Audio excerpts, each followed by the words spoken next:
안녕하세요. 고스트리텔러입니다. 오늘은 태국에서 발생한 충격적인 사건, 일명 파타야 여행객 살인 사건에 대해 이야기해 보겠습니다.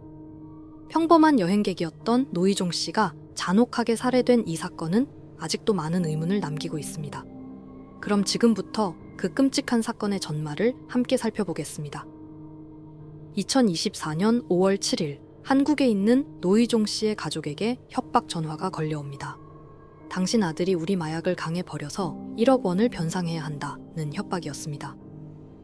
가족은 처음엔 보이스피싱이라고 생각하고 경찰에 신고했죠. 하지만 이 협박 전화는 단순한 사기 전화가 아니었습니다. 태국에서 실제로 사건이 발생했고 위의 내용과 같이 더 살벌한 협박 문자까지 날라왔다고 합니다. 수사 결과 노이종 씨는 5월 2일에서 3일 사이 방콕의 한 클럽을 방문했고 클럽 CCTV에선 노이종 씨가 한 남자에게 이끌려 나가는 모습이 포착되었습니다. 차량 추적 끝에 5월 4일 밤에 파타야의 한 저수지로 향하는 것이 확인되었고 5월 12일 저수지에서 드럼통에 담긴 노이종 씨의 시신이 발견되었습니다. DNA 검사를 통해 신원이 확인된 노이종 씨의 시신은 잔혹하게 훼손된 상태였습니다. 드럼통 안에는 시멘트가 가득 차 있었고 노이종 씨의 손가락 일부는 절단된 상태였습니다. 용의자는 모두 3명으로 한국과 태국 경찰은 빠르게 이들을 특정했습니다. 클럽 CCTV 영상과 피해자의 행적을 토대로 김형권, 이용진, 이로운이라는 3명의 용의자가 밝혀졌습니다. 이들 중 이로운과 이용진은 캄보디아와 한국에서 각각 체포되었고 김형권은 도주 중입니다. 이용진은 범행 당시 차량을 운전한 인물로 노이종 씨를 클럽에서 데리고 나왔던 사람입니다. 김형권은 노이종 씨를 클럽에서 나가게 한 인물로 사건의 주도적인 역할을 했을 것으로 추정됩니다. 이로운은 차량 조수석에 타고 있었던 인물로 사건에 깊이 관여한 것으로 보입니다. 그렇다면 이들은 왜 노이종 씨를 살해했을까요? 피해자의 계좌에서 대포 통장으로 370만 원이 이체된 것이 확인되었고 이후 가족들에게 돈을 요구하는 전화가 걸려왔습니다. 따라서 금전적인 목적이 범행 동기였을 가능성이 높습니다. 하지만 그 금액이 작아 보이는 것은 이들이 계획적으로 범행을 저질렀지만 결과적으로 많은 돈을 얻지 못했기 때문입니다.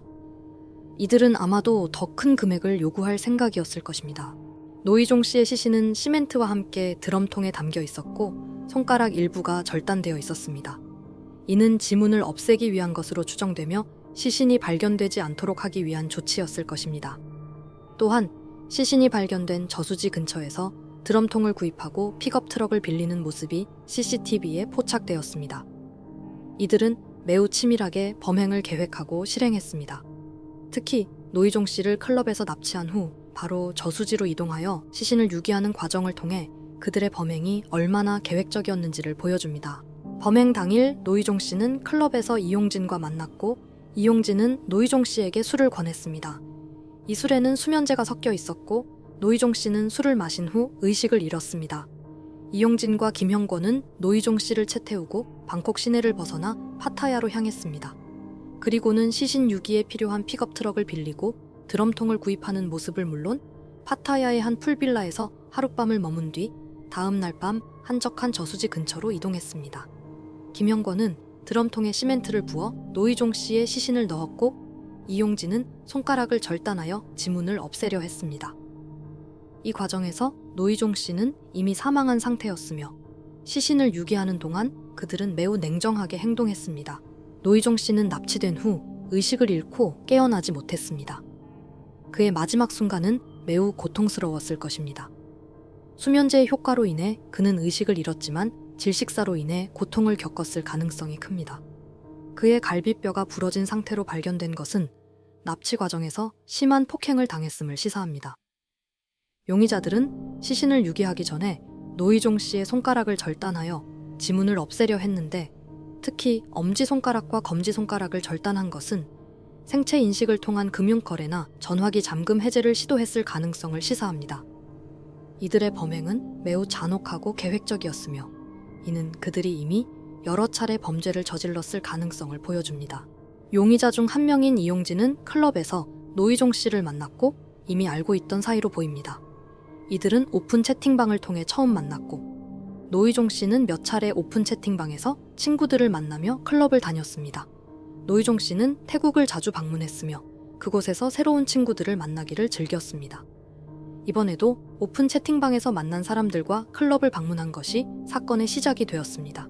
사건 발생 이후 태국과 한국 경찰은 긴밀히 공조하여 용의자들을 추적했습니다. 이용진은 캄보디아에서 체포되었고 이로우는 한국으로 도주하다 체포되었습니다. 하지만 김영권은 여전히 도주 중이며 수사 당국은 그의 신상을 공개하고 추적 중입니다. 김영권은 캄보디아에서 도주 후 미얀마로 이동한 것으로 추정되고 있습니다. 태국 경찰은 미얀마 당국과 협력하여 그의 행방을 추적하고 있으며 조만간 체포될 가능성이 높습니다. 피해자의 시신은 발견 직후 부검이 진행되었습니다. 태국 경찰의 발표에 따르면 노이종 씨의 시신에서는 수면제 성분의 약물이 검출되었고 갈비뼈가 골절된 흔적이 발견되었습니다. 직접 사인은 급성 호흡 부전, 즉 질식사로 판명되었습니다. 하지만 노이종 씨의 시신은 이미 상당히 부패한 상태였기 때문에 정확한 사망 시간을 특정하기는 어려웠습니다. 가족들은 부검 결과를 통해 노이종 씨가 생전에 상당한 고통을 겪었음을 알게 되었고 용의자들에 대한 강력한 처벌을 요구하고 있습니다. 노이종 씨의 가족은 사건 발생 후 큰 충격과 고통을 겪고 있습니다. 특히 노이종 씨의 누나는 동생의 시신을 직접 확인한 후 그 참혹한 상태에 큰 충격을 받았습니다. 누나는 태국 경찰의 발표 내용에 대해 의문을 제기하며 더 철저한 수사를 요구하고 있습니다. 노이종 씨의 가족은 한국 정부와 태국 정부에 용의자들의 빠른 송환과 엄중한 처벌을 요구하고 있습니다. 태국 경찰과 한국 경찰은 이번 사건을 해결하기 위해 긴밀히 협력하고 있습니다. 태국 경찰은 현지에서 용의자들을 추적하고 체포하는 데 주력했으며 한국 경찰은 용의자들이 한국으로 도주하지 못하도록 국제 수배를 내렸습니다. 또한 태국 경찰은 사건 현장에서 수집된 증거들을 철저히 분석하여 용의자들의 범행을 입증하고 있습니다. 양국의 공조 수사는 이번 사건의 해결에 큰 도움을 주고 있으며 앞으로도 이러한 공조가 계속될 것입니다. 김영권은 사건 발생 후 캄보디아로 도주했지만 이후 행방이 묘연해졌습니다. 태국 경찰은 김영권이 미얀마로 이동했을 가능성을 제기하며 미얀마 당국과 협력하여 그의 행방을 추적하고 있습니다. 김영권은 자신의 이혼한 전 아내를 통해 수사기관에 자신의 입장을 전달하고 있는 것으로 알려졌습니다. 그는 아직 자수하지 않고 도주 중이며 태국과 한국 경찰은 그의 신속한 체포를 위해 노력하고 있습니다. 이번 사건은 태국과 한국 양국에서 큰 충격을 주었으며 많은 이들이 노이종 씨의 안타까운 죽음을 애도하고 있습니다. 또한 이 사건을 계기로 해외 여행지에서의 안전 문제가 다시 한번 주목받고 있습니다. 특히 오픈 채팅방을 통한 만남과 같은 상황에서의 안전 수칙을 다시 한번 상기시켜주는 계기가 되었습니다. 앞으로도 해외에서의 안전한 여행을 위해 더욱 주의해야 할 것입니다. 사건 이후 태국과 한국 양국의 법적 절차가 진행되고 있습니다. 태국 경찰은 현지에서 용의자들을 기소하고 있으며 한국 경찰은 용의자들의 신속한 송환을 위해 노력하고 있습니다. 김영권은 여전히 도주 중이지만 태국과 미얀마 경찰의 협력으로 그의 체포가 가까워지고 있습니다.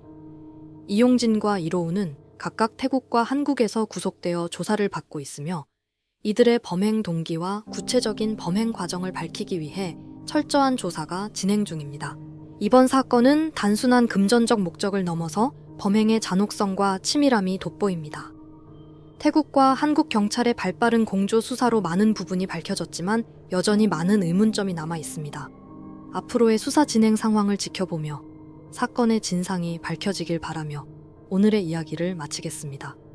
시청해주셔서 감사합니다.